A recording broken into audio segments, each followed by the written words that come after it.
Moving on here. Joshua Argian says, is there any way, short of civilization collapse, to inspire young men to build man skills? Yes, you can just tell them it's important. I think probably if it were up to me to convince society on how to bring out masculine values, I would convince young men that this is the quickest way to get the attention of young women. Because frankly, the destruction of masculinity has been accomplished because the forces that are in favor of destroying traditional masculinity have convinced young men that this is what young women want. And I guess some young women want it, but they don't seem to. As a general rule, like this kind of our selected rabbit man, I don't need to tell you that, the bad guy, the bad boy, always seems to ride in on his motorcycle, and the girls just get weak in the knees and off they go, because they're wired for it. And there's a good reason why they're wired for it. Because the guy who comes in on the motorcycle in the black leather, who's smoking a cigarette and is not particularly concerned with what anybody has to say, is more likely to be able to protect that female from lions and tigers and bears than the nice guy holding the flowers. And that goes back a lot longer than language, and it goes back all the way. It goes all the way back. Lizards have this characteristic. Big, strong lizards get the girls more often than the little scrawny lizards do. It's primeval, and it's in the DNA, and it's in the DNA for a reason. So the lever I would use to teach it to young men is to come out and say to them, boys, everything you've been told, I'm talking about young kids today now, everything you've been told about being boys is wrong. You're supposed to go out there. You're supposed to run around out there. You're supposed to make noise. You're supposed to grab sticks and use them as guns. You're supposed to be strong. You're supposed to be fast. You're supposed to be a little reckless. You're supposed to be a little dangerous. You're supposed to be a little daring. You're supposed to be adventurous. When things go south, you need to lead. You're the ones who are supposed to go, not the girls. You are supposed to go. That's why you want to go. But you've been told you shouldn't go. You've been told it's not sharing and caring and kind and all of these other feminine virtues, which certainly have their place. I've seen societies that are overly masculine, and Nazi Germany is one of them. I don't particularly care to live there. But an overly feminized society is not good either. And there's a number of reasons why that's not good either. One of the questions I wanted to work in here, and I think I might have just moved it, so I'll see if I can find it real quick here. Because I wanted to put these two things together. Where did it go? I'm sorry, just give me 1 second here. Oh, here it is. Let's tie this into this business about masculinity, so we can deal with them both in the same thing. Michelle Tongyai says, last week Max Wild posted women, one word question. And Michelle writes, as a member of the fairer sex, I find this is probably the most thought-provoking question asked. Dare it be answered? Yes, it dare. Could prove to be very entertaining. Who knows? I might even learn something. So let's just take a look. Somebody asked about why masculine values are disappearing and how can we get them back. Somebody said women, the fair sex, and what do you have to say about that? Look, you have to start with the rafts, right? You have to start with the rafts. What is knowably true? You can deny it all you want to, but what's knowably true? What has the same force of evidentiary weight as the fact that every single raft in the Strait of Cuba is going north to capitalism, not south to socialism? That's profound truth in action. So how do you deal with the difference of the sexes and sexual roles and all the other stuff? You got to start looking for this fundamental biological real-world truth. The fundamental biological real-world truth about men and women, starting position is that men are far stronger than women and far faster. Now, if you're going to say, hey, I know a woman who can outrun a guy, I know some women can outrun some guys too, you're arguing the exception, which means you're wrong. Doesn't mean that every single man is faster than every single woman, but here's what it does mean. If you look at the women's times for the Olympics, if you look at the fastest track time for the women in the Olympics, if you look at the fastest time that a woman has ever run the 100-meter dash, the all-time Olympic record set just whenever the last Olympic was, the current standing record, you will find that virtually every college track team in America has several males that can beat that time. Many high schools have males that can beat that time. Many high schools. There are literally millions of men who are faster than the fastest women in the world. Millions, probably much more than that.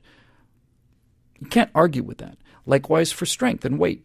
You just can't do it. As a matter of fact, hate to rain on people's parade, but since we are getting into kind of a boy-bashing era here, let's get a little bit of balance back. Hate to break this to you, folks of both sexes, but the reason there are women's categories in the Olympics are because for virtually every sport in the Olympics, if there wasn't a women's category, there would be no women in the Olympics.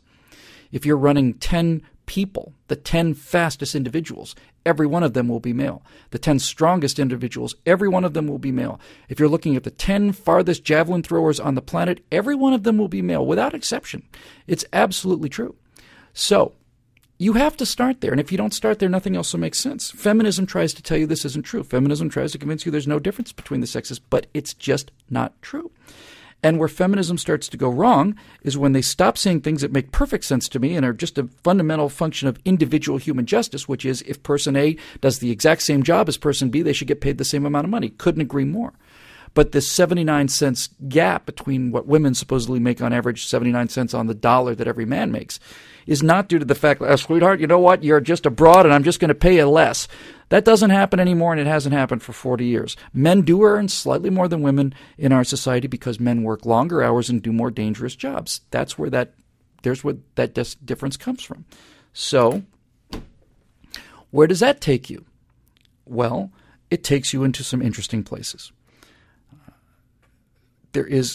When you are talking about feminism as equal rights for individuals, I'm a feminist. When you're talking about feminism as equal pay for equal work, I'm a feminist to the degree that I'm an individualist and I believe in justice. But when you start saying things that modern feminists say, that there is no difference between men and women physically, psychologically, then you're just provably wrong. You look at the records for high school boys, they're faster than the fastest women in the world. How do you answer that? You don't. You're just not allowed to ask that question. It's a misogynist question. No, it's not. There would be no women in the Olympics if there wasn't a women's category for the Olympics. So what does that tell you? Well, it tells you that men are stronger and faster than women are, among other things.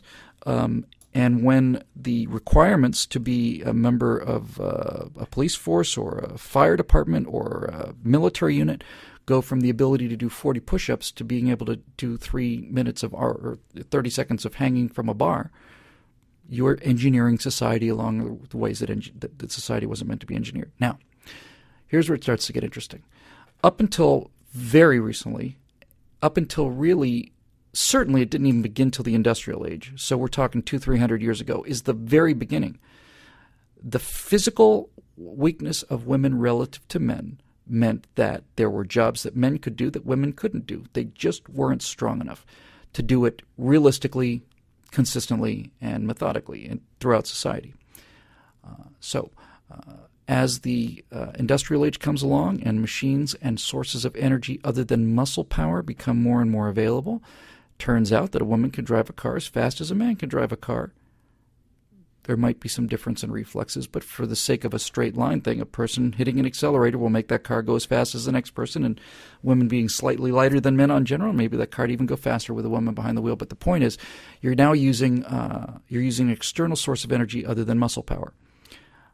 So now all of a sudden, the differences between the sexes gets considerably smaller, and in modern society, where physical strength is not terribly important for most of the jobs we do, and where the willingness to endure danger is also not terribly selected for on a daily basis. We have law and civilization and police forces and all that other stuff.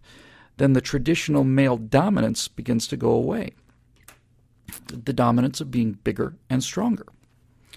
And so these traditional roles begin to fade away. And what we're starting to see now in this post-feminist world, I think, is we're starting to see very unhappy women and very unhappy men, and that in itself is a tragedy. But I do find it really ironic and really, actually there's too much schadenfreude in here for me to really get angry about it, because it was a couple weeks ago now, there was an article in New Yorker magazine or so, Esquire or something like this. It was written by a feminist, and basically she was complaining that men were not helping her with her carry-on bag. They weren't helping her get her carry-on bag up into the compartment or down out of the compartment, and those that did help her get her carry-on bag up or down out of the compartment hit on her, and one or two of them asked her for her number, and she said, What's the matter with you men? Why can't you just get the bag down without hitting on me for my phone number? And I'm thinking to myself, darling, what the hell do we owe you? Why should we go to the physical pain and labor of getting your bag down if you're not going to give us your phone number? And what puts you in this moral position that says that I'm obligated to get this bag down for you, use my superior strength, which has always been the key to mating success, in exchange for nothing from you? What are you giving me? Nothing. You want to make an exchange for nothing? Why don't you give me your phone number and get your own damn bag down? Reproducing is more fun than lifting heavy objects. It is if you're doing it right anyway. So, where do you get off with this attitude? It's really coming down to it, right? Because the traditional gender roles that have worked so well for so long were on some level beyond salary and opportunity. There was a certain reciprocity in there. Look, I'm not saying I don't want to go back to a world where women had a choice of being a nurse or a teacher. We have liberated 50% of the population's creativity and hard work, and it's an enormous game. That's why we're so prosperous. Liberating women from the kitchen and so on, if they choose to do that, is grand. It's marvelous. But we're talking about something much more primal now.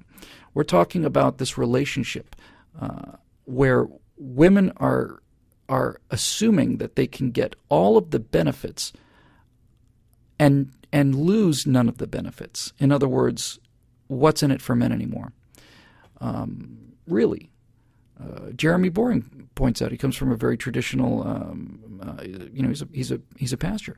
Jeremy points out that, look, when you were, prior to the industrial era, if you were going to be a male and you were going to be married, that meant you would have children, and the children would be your labor force. They'd work on your farm. There would be an advantage that you would get back from your monogamy, which you're not wired for at all. Biology wants you to have sex with as many partners as possible, push those genes out.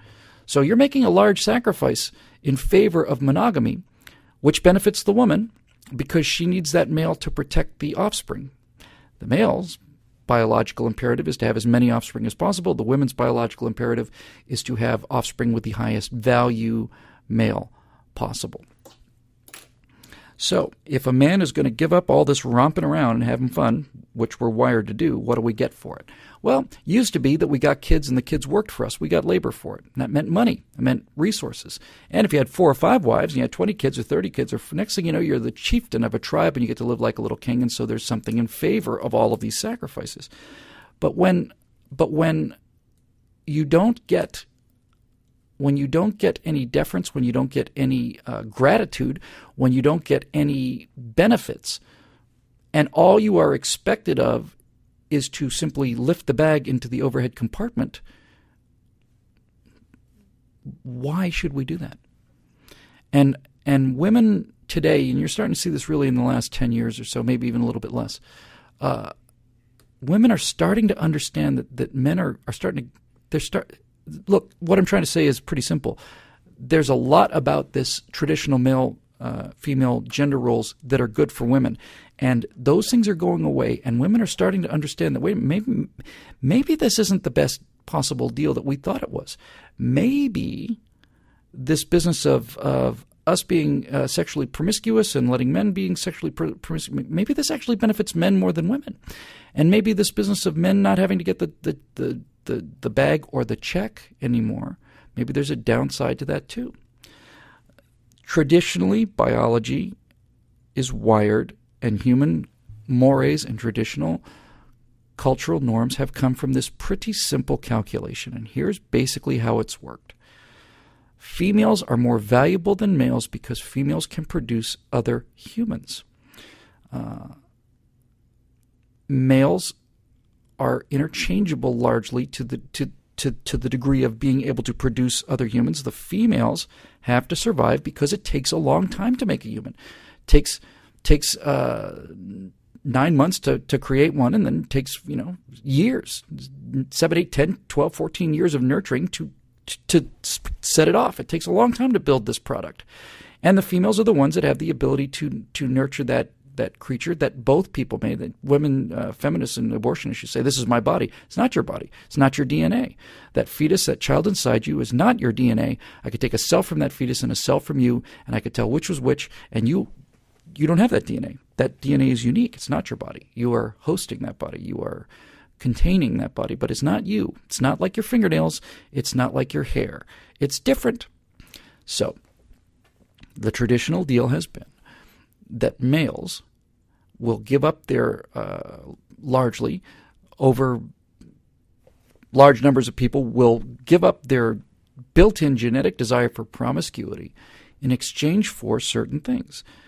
In exchange for family life, in exchange for domestic life, in exchange for comforts and all of those things, all those traditional female roles that females provided to men, that was part of the deal. You take all these things off the table, there's no reason for men to be gentlemen, there's no reason for men to be chivalrous, there's no reason for men to be married. And that hurts females worse than it hurts males. So what we find out here in places like Los Angeles, where you've got these extremely weak, narcissistic, vain, incompetent men, is that women are getting tougher and meaner and nastier, and they're unhappy. Men are unhappy. They're getting weaker and dumber and lazier, and nobody seems to be happy. And it turns out that the fish needs the bicycle after all, because as that feminist said, why won't somebody just put my bag up there? Put the bag up there yourself, sweetheart. How you liking the life without the bicycle? So it turns out that I think on balance there is a balance that can be struck here, and I think that the balance is, needless to say, women as individual human beings have a right to any occupation that they can qualify for, and that goes for men as well.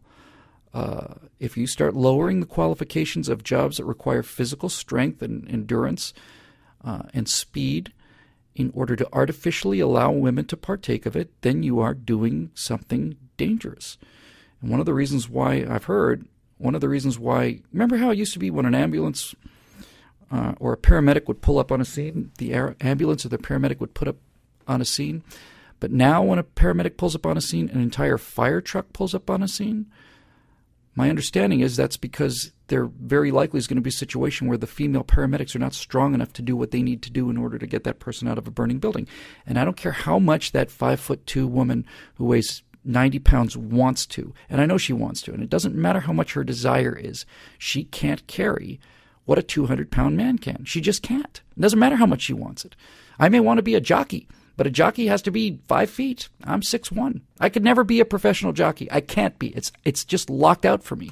And the only way to make me a professional jockey, because I want it really, really badly, is for laws to be enforced that say that I am required to be a jockey, and everybody else has to be handicapped in order for me to have a chance to win the race. Because if a horse is carrying me at 175 pounds and some other guy at 80 pounds, that horse is going to win. So we're going to have to slow that horse down. He's going to have to carry saddlebags. Now things start to fall apart because you've gotten away from the fundamental reality of the two. So it turns out there are things that actually are a nice middle ground. I think women need to get paid exactly what men get paid for work that is exactly the same work. If men put in more time and men do more dangerous work, then they should get paid more for it, and they do, and that's the discrepancy. As far as the roles go, I think really start to deal with the physical aspect of it. You also have to deal with the psychological aspect of it. And I'm old enough now to have been enough through life to realize that men are simpler creatures than women are. And in the last 20 years or 30 years or so, that's being portrayed as a giant weakness, when in fact it is an absolute enormous strength. The simplicity of the male mind is not weakness, and it's not stupidity. It is a kind of clarity, and it's a kind of detachment that allows us to function in environments and in situations that we are better selected for. and some of those is a crisis. It's good in a crisis to be less connected emotionally to pain and suffering. It allows you to function better. It allows you to do more to prevent further harm being done. It's an advantage. It's an advantage to worry less about things. It's an advantage not to see all of the social interactions that are going on when sometimes quick and decisive action is called for. There are other times when it's a disadvantage, but there are times when it's an advantage.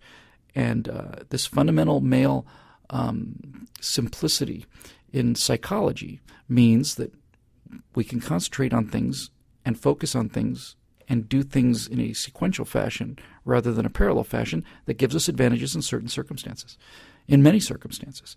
And I think I mentioned this once on the show before, and I'll probably move on after this, but there was a guy, I only saw the first 15 minutes of his speech, and I'm sure he was terrific.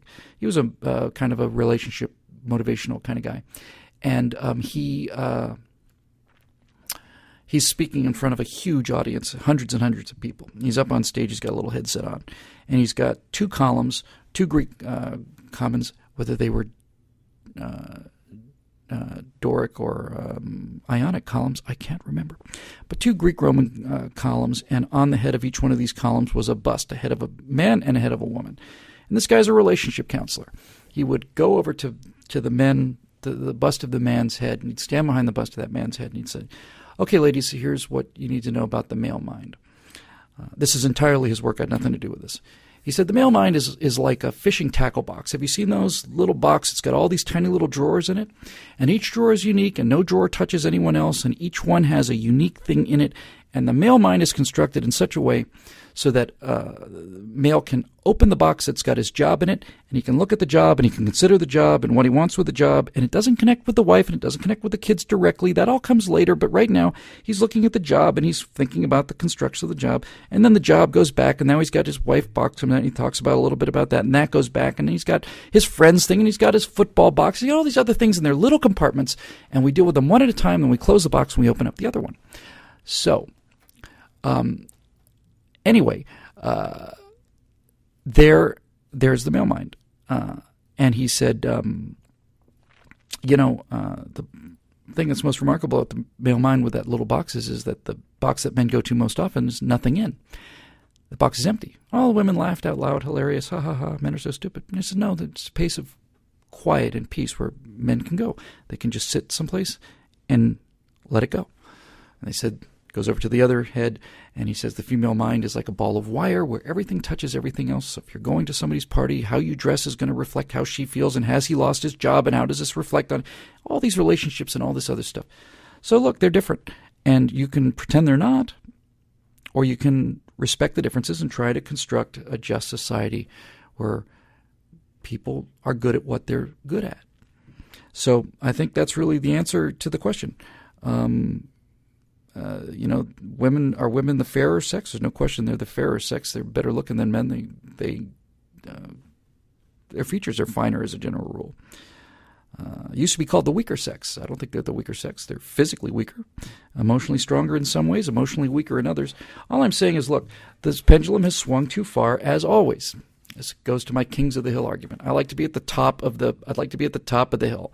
So where increasing action and feminism is doing things like liberating women to make the same wage as men, I'm a feminist. But when men are punished for being men, and when these male qualities of masculinity and strength and so on are being denigrated, then you've gone too far. And the final thing I'll say about modern feminism is modern feminism fears masculinity.